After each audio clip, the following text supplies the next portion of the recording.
Hello friends, स्वागत है आप सभी का हमारे चैनल क्विक स्टडी में। मैं कमल बेस्ट। इस वीडियो के माध्यम से दोस्तों आपको यहाँ पर कराऊंगा फिजिक्स का दोस्तों महत्वपूर्ण पेपर, जो कि दोस्तों आपका आर्मी टेक्निकल और दोस्तों एनए का खास तौर पर यहाँ पर है। इसके आधार पर दोस्तों बहुत सारे क्वेश्चन आपको मिलेंगे जो आपके बार बार एग्जाम में पूछे जाते हैं। तो आइए शुरू करते हैं। और देखिए दोस्तों, शुरू करने के पहले थोड़ी सी एक दरख्वास्त भी करना चाहेंगे। यदि आपने हमारे चैनल को सब्सक्राइब नहीं किया दोस्तों अभी तक, तो प्लीज़ हमारे चैनल को सब्सक्राइब कीजिए और बेल आइकन को प्रेस करना ना भूलेगा, ताकि हमारी वीडियोज़ की नोटिफिकेशन दोस्तों आपको प्रथम प्राप्त हो सके। तो आइए शुरू करते हैं। कॉपी और पेन आप निकाल लेंगे, ताकि आपको दोस्तों जो भी फॉर्मूले मिलेंगे और जो भी दोस्तों आपको यहाँ पर न्यूमेरिकल क्वेश्चन मिलेंगे सभी को आप नोट करते रहेंगे।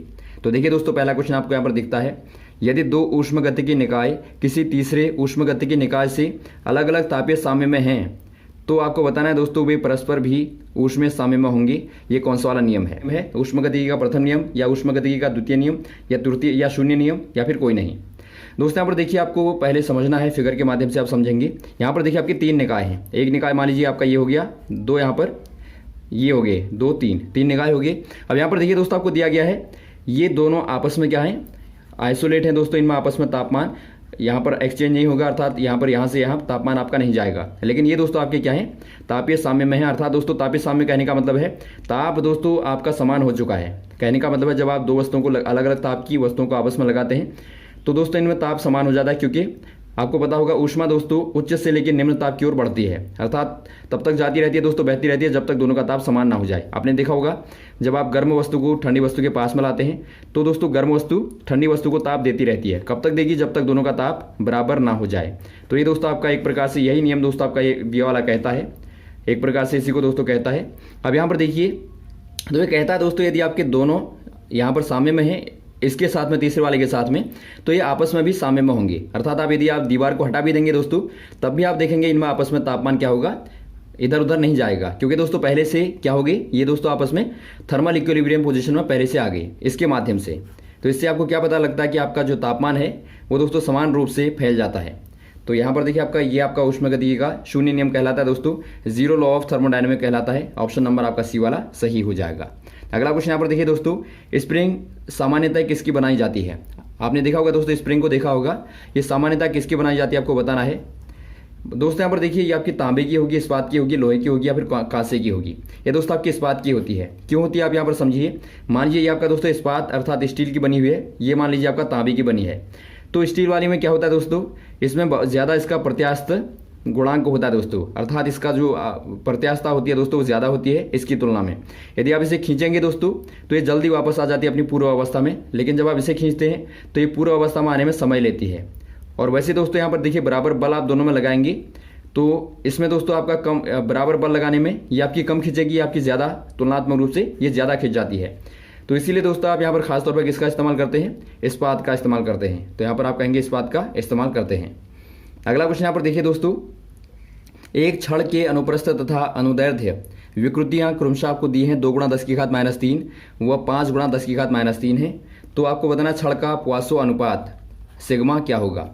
दोस्तों यहाँ पर देखिए जो आपका पोइसो अनुपात है, पहले आप समझिए। पोइसो अनुपात दोस्तों एक प्रकार से विकृतियों के अनुपात को बताता है। विकृति क्या है दोस्तों, जो आपकी एक प्रकार से आप खराबी कह सकते हैं, इसे स्ट्रेस कह सकते हैं।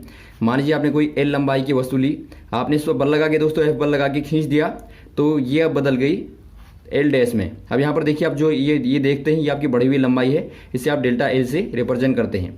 यही दोस्तों आपकी विकृति कहलाती है। अर्थात इसे आप निकालते हैं तो आप करते हैं एल डैश अपॉन एल करते हैं दोस्तों। तो इसीलिए आप यहाँ पर देख रहे हैं पीछे से कोई मात्रक नहीं है, क्योंकि दोस्तों आपका विकृति का कोई भी मात्रक नहीं होता, ये एक प्रकार का अनुपात है। अब यहाँ पर देखिए दोस्तों, आपको पोइसो अनुपात पूछा गया है। तो पोइसो अनुपात जो कहता है दोस्तों वो आपका आप नोट कर लेंगे। पोइसो अनुपात बराबर होता है, पोइसो अनुपात बराबर होता है अनुप्रस्थ विकृति बट्टे अनुदैर्ध्य विकृति। तो आप नोट कर लेंगे, दोनों ही विकृतियों का दोस्तों आपका अनुपात होता है। तो यहाँ पर आप निकालेंगे तो आपका 2 × 10⁻³ बट्टे 5 × 10⁻³ करेंगे। इससे आपका एक कट गया तो 2/5 बराबर आपका आता है 0.4। तो 0.4 दोस्तों आपका पोइसो अनुपात आ गया। ऑप्शन नंबर आपका सी वाला सही हो जाएगा। अगला क्वेश्चन यहाँ पर देखिए दोस्तों, क्रिया प्रतिक्रिया बल कार्य करते हैं। आपको पता है दोस्तों क्रिया प्रतिक्रिया बल न्यूटन के तृतीय नियम से आपने पढ़ा है बार बार। तो ये दोस्तों कहाँ पर कार्य करते हैं आपको बताना है, एक ही वस्तु में या अलग अलग वस्तुओं में, या ए और बी दोनों में, या फिर कोई नहीं। ये दोस्तों आपको यहाँ पर याद रखना है। देखिए अलग अलग वस्तुओं में कार्य करते हैं। मान लीजिए दोस्तों आपने ज़मीन पर बल लगाया कदम के द्वारा, पैर के द्वारा, तो ज़मीन आप पे बल लगाती है, अर्थात दोस्तों आपका एक वस्तु पैर हो गया, दूसरी वस्तु ज़मीन हो गया। और वैसे ही आप लगाते हैं दीवार पर बल लगाते हैं हाथ से, तो दीवार आप पे बल लगाती है। वैसे ही आप देखते हैं कि रॉकेट ऊपर को उड़ता है तो नीचे की ओर फ्यूल बल लगाता है, ऊपर की ओर दोस्तों वायुदाब आपका जो होता है वो आपका बल लगाता है। तो ये दोस्तों आपस में क्या है, प्रतिक्रिया है। तो आप समझेंगे अलग अलग वस्तुओं के बीच में होती है। अगला क्वेश्चन यहाँ पर देखिए दोस्तों, पदार्थ का वह गुण जो पदार्थ की अवस्था परिवर्तन का विरोध करता है। बहुत ही अच्छा क्वेश्चन है दोस्तों, बार बार आता है। वो एक ऐसी प्रॉपर्टी आपको बतानी है दोस्तों, आपने देखा होगा बहुत सारी वस्तुओं को जब आप धक्का देते हैं तो वापस वहीं पर आने के लिए वो तत्पर रहती है, आप छोड़ेंगे तो वहीं पर आ जाएगी। तो एक प्रकार से वो नहीं चाहती कि आप उसे बदल दो। तो एक प्रकार से अवस्था का दोस्तों विरोध होता है प्रकृति में। ये आपका नेचुरल एक प्रकार का प्रॉपर्टी है दोस्तों, गुण है कि जब भी आप किसी वस्तु का विरोध करते हैं तो वो दोबारा से उसी अवस्था में आने का गुण रखती है। आपने गेंद को देखा होगा, जब आप गेंद में बल लगाते हैं, धक्का देते हैं तो वो लुढ़कती जाती है, लेकिन आगे चल के दोस्तों रुक जाती है क्योंकि वो लगातार विरोध कर रही है और उसमें दोस्तों जो आपका घर्षण होता है उसके कारण रुक जाती है। तो ये आपको बताना क्या रीज़न है, आवेग, संवेग, जड़त्व या फिर विरूपण। ये दोस्तों आपका जड़त्व कहलाता है, जिसे आप दोस्तों इनर्शिया बोलते हैं।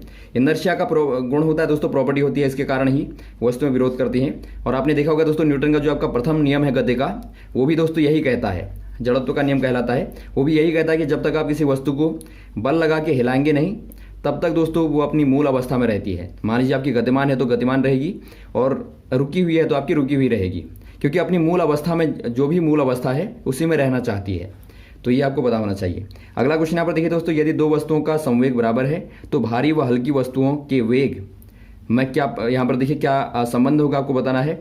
हल्की वस्तु का वेग अधिक होगा, भारी वस्तु का वेग अधिक होगा, या दोनों वस्तुओं का वेग बराबर होगा, या कोई नहीं। बहुत ही अच्छा प्रश्न है दोस्तों, बहुत ही अच्छा क्वेश्चन है। यहाँ पर आप देखिए मान लेंगे भारी वस्तु m द्रव्यमान की है और उसका वेग v डैश है, और वैसे ही आप मानेंगे m द्रव्यमान की वस्तु हल्की है और उसका वेग v है। अब यहाँ पर देखिए दोस्तों, जब आप इन दोनों के लिए संवेग का फॉर्मूला लगाएंगे, आपको संवेग बराबर पता होगा। संवेग बराबर क्या होता है, संवेग मतलब मोमेंटम। मोमेंटम बराबर होता है दोस्तों आपका द्रव्यमान गुणा वेग। आपको पता होना चाहिए दोस्तों। देखिए जो भी आपकी भौतिक राशियां हैं दोस्तों, जो आपके मुख्य हैं, जैसा कि आपका संवेग हो गया, या फिर आपका आवेग हो गया, या फिर आपका त्वरण हो गया, या फिर दोस्तों आपके और भी बहुत सारे जो आपके प्रॉपर्टीज़ हैं, आपकी गतिज ऊर्जा है, स्थितिज ऊर्जा है, तो ये बार बार क्वेश्चन आते हैं इनके आधार पर। तो ये आपको पता होने चाहिए।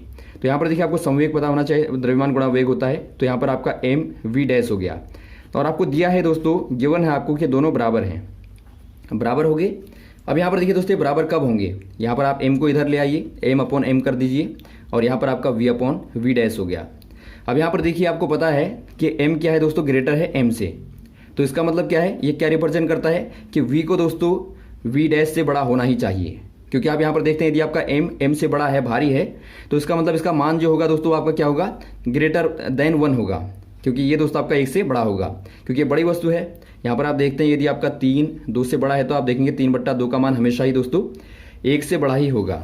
ये तो मैथमेटिकल आपका रूल होता है। अब यहाँ पर देखिए आपका यदि ये 1 से बड़ा है तो इसको भी दोस्तों क्या होना चाहिए, 1 से बड़ा ही होना चाहिए, तभी आपका बराबर हो पाएगा। तो इसीलिए दोस्तों आपका जो v है v डैश से बड़ा होगा, और v डैश क्या है दोस्तों, भारी वस्तु का वेग है। तो इसका मतलब जो आपकी हल्की वस्तु है दोस्तों उसका वेग ज़्यादा हो जाएगा, वेलोसिटी ज़्यादा होगी, तो आप कहेंगे हल्की वस्तु की दोस्तों वेलोसिटी अधिक होगी यदि आपका ये द्रव्यमान इसका ज़्यादा है, तो तभी दोनों में बराबरी हो पाएगी। अगला क्वेश्चन यहाँ पर देखिए दोस्तों, एक बिंदु O पर लगे 3 बलों F1 F2 F3 के संतुलन के लिए आवश्यक स्थिति है, कंडीशन है। आपको दोस्तों यहाँ पर देखिए बताना है एक प्रकार से संतुलित बल। संतुलित मतलब जो दोस्तों आपके बैलेंस वाले होते हैं, इनको आप एक प्रकार से दोस्तों संरक्षी भी बोलते हैं, या फिर आप संगामी भी इनको बोलते हैं। तो संगामी बलों का दोस्तों आपको पता होना चाहिए, जो आपका योगफल होता है दोस्तों वो आपका हमेशा ही 0 होता है। मान लीजिए कोई बिंदु O है, यहाँ पर आपका बल एक यहाँ लगता है, एक इधर को लगता है, ये समान दिशा में आप मान लीजिए जो आपकी F1 और F2 हैं, और ये एक दोस्तों आपका F3 इधर को लगता है, ये आपका O बिंदु है। तो अब आप यहाँ पर देखते हैं दोस्तों, यदि आप इनका पूरा टोटल निकालेंगे तो ये आपका 0 होगा। कब होगा 0 दोस्तों, जब O पे समान बल लगेगा। तो यहाँ पर यदि आपका दोस्तों बल का मान F का मान 0 होता है तो आप कहेंगे O पे लगने वाला बल दोस्तों क्या है, संतुलित है, अर्थात दोस्तों आपका संगामी है। तो ये संगामी की कंडीशन होती है। तो यहाँ पर आपको पहले से दिया गया है कि आपका संतुलन है, संगामी है, तो इनमें क्या संबंध होगा, इनमें संबंध आपका होगा दोस्तों ये होना चाहिए आपका F1 plus F2 plus F3 बराबर 0। ये कंडीशन आपकी होनी चाहिए। तो इससे क्या निकलता है आपका दोस्तों, F1 प्लस F2 बराबर, देखिए F3 को आप इधर डालेंगे तो आपका माइनस F3 आ जाएगा। तो ये 2 कंडीशन आपकी आती हैं।